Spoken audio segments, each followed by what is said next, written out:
Και δώσε μας, Κύριε, τώρα που πρόκειται να κοιμηθούμε, ανάπαυση στο σώμα και στην ψυχή μας. Και διαφύλαξέ μας από το σκοτεινό ύπνο της αμαρτίας και από κάθε σκοτεινή και νυχτερινή ειδονή που διεγείρει τα πάθη μας. Πάυσε τις ορμές των παθών, σβήσε τα πύρινα βέλη που τοξεύει με δολιότητα εναντίον μας ο πονηρός.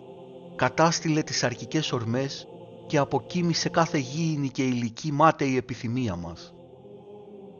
Δώρισέ μας, Θεέ μας, άγρυπνο νου, καθαρό λογισμό, καρδία προσεκτική, ύπνο ελαφρό, απαλλαγμένο από κάθε δαιμονική φαντασία, με προθυμία να σηκωθούμε όταν έλθει η ώρα της προσευχής, στηριγμένοι στις εντολές Σου, και έχοντας σταθερή μέσα μας την ενθύμηση των προσταγμάτων Σου.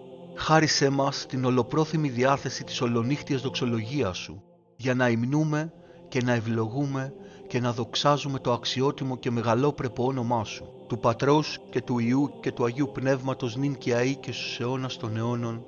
Αμήν.